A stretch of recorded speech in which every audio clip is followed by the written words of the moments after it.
Bum bum bum bum bum bum bum bum bum bum bum bum. The Peter Dislike Show.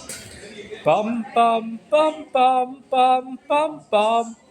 When I was 18 years old, a friend of mine from high school took up smoking, and I literally watched him progress and felt helpless about the whole situation. It all started on a Saturday night. He had come back from a party, exclaiming how he had tried a cigarette at the party, and I asked him, "Well, how was the experience?" And he told me that it was terrible, tasted bad, made him throw up. And I said, "Well, then don't do it then." And he kind of agreed, but he said that it was so disgusting. There's no way he could be a daily smoker. And not long after that, he went to another party and tried another one. Again, horrible, made him throw up. It's just a fun thing that he does with his friends. And before I knew it, he went out and bought a pack of cigarettes. And he told me he wasn't going to go crazy over it. He just doesn't want to bum them off of his friends and all that. And he was only smoking like once every week or whatever it was, only on Friday nights. He hated them so much that he had to be drunk in order to even hold down his smokes. And then before he knew it, he was drinking more just to justify his smoking. And also, his drinking also led to other vices. After all, his drinking buddies often did drugs, often gambled, and did other things. So shrooms was very popular around the time. And I don't think he dabbled in painkillers. That was one thing he didn't touch, but he touched all the other crap that went on with that. And anyway, long story short, he got himself addicted. And when he quit smoking 8 years later, we did a quick calculation. See, this would have been in 2013. We did a quick calculation. We estimated he smoked the equivalent of 1,000 ounces of silver, and that was taking into account that silver bubble in 2011 as well. Even then, his smoking habit added up to about 1,000 ounces of silver. And I asked him to close his eyes and imagine himself tossing 1,000 ounce silver bar into the Pacific Ocean. We lived on the West Coast. Just imagine going to a bridge and tossing 1,000 ounces. You gotta lift them with both hands, right? And just tossing it over the bridge, right? And that was his smoking. And that doesn't even count the future healthcare. That's only the price of the cigarettes.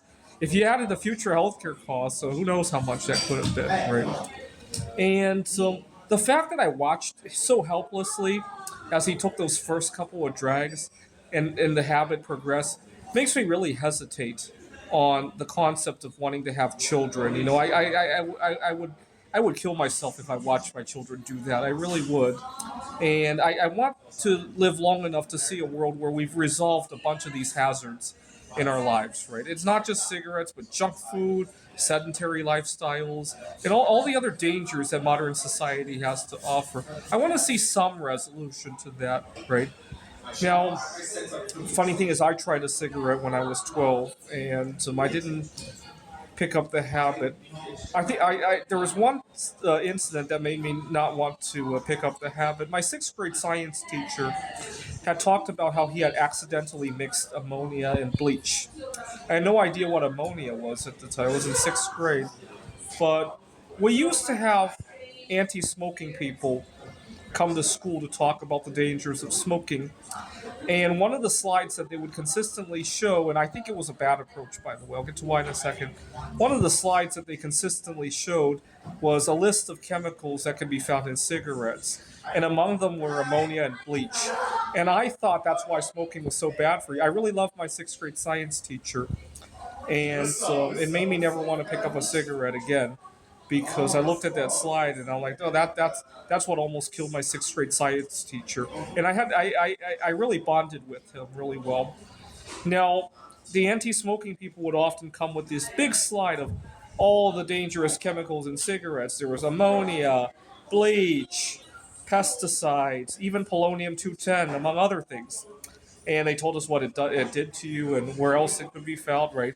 And I think that's the wrong approach because you got really impressionable sixth graders who want to be tough right? Who doesn't want to be the sixth grader who could hold down ammonia and bleach and radioisotopes and not die, right?